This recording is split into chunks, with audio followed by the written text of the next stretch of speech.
ada orang judi online.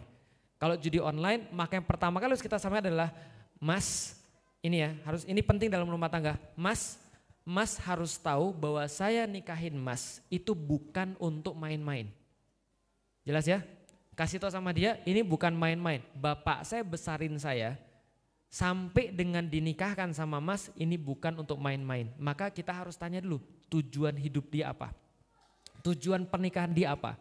Sampai dia nggak bisa menjelaskan, maka kasih tahu dia, berarti karena ini bukan main-main, kalau saya lanjutin begini terus, nanti ini malah jadi dosa. Pernikahan itu untuk pahala, bukan malah jadi dosa.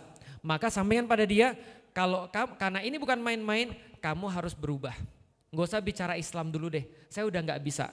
Kadang-kadang orang itu bisa ancur-ancuran karena Anda nggak kasih dia batas. Anda nggak ngasih dia batas loh. Ini kalau kamu keluar dari sini, berarti kita sudah selesai. Saya banyak sekali melihat laki-laki, biasanya perempuan yang ngelunjak karena nggak dikasih batas. Makanya Allah begitu kemudian kita jadi hamba Allah, apa yang Allah bilang? Ini saya punya kerajaan dan setiap kerajaan punya batas-batasnya kata Allah lewat Rasul. Setiap kerajaan punya batas-batasnya. Mainlah di sini, jangan dekat-dekat batasnya. Karena begitu Anda dekat-dekat batasnya, hati-hati Anda bisa keluar.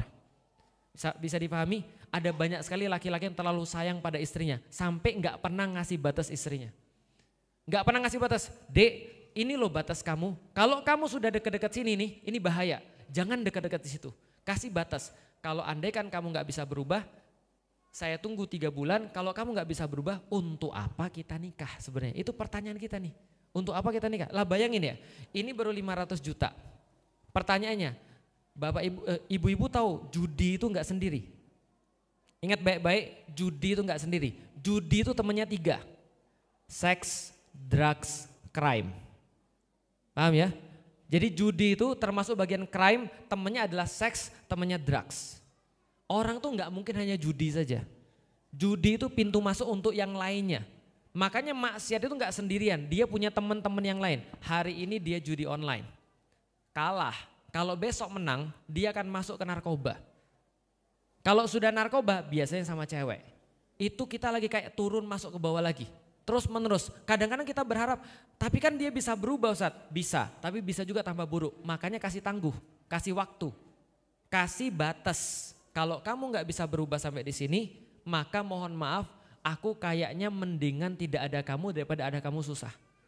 Paham ya? Tapi sekali lagi ini bukan masalah cowok aja ya, pasti cowok ceweknya bermasalah juga. Nah makanya mudah-mudahan kalau ini kemudian sudah dikasih tahu, ya ini bisa jadi sesuatu yang baik, terjadi perubahan. Gimana caranya kalau dia mau berubah? Minta dia datang ke pengajian. Karena orang begini, karena apa masalahnya? Isi kepalanya, dia pikir judi bisa membuat dia bahagia, judi bisa membuat dia jadi kaya. Padahal orang yang punya bandar judi itu aja nggak pernah berjudi. Karena dia tahu judi nggak bakal bikin kaya. Ya kita aja maunya dibohongin sama orang-orang itu kan gitu. Oke, kalau gitu kita lanjut.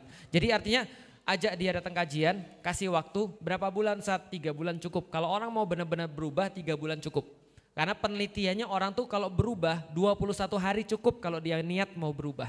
21 hari cukup. Kalau benar-benar sudah niat 21 hari kali 3 alias 3 bulan, insya Allah orang tuh berubah total. Contoh, pernah puasa, lalu kemudian hari pertama Syawal, Ramadan, makan pagi rasanya gak enak.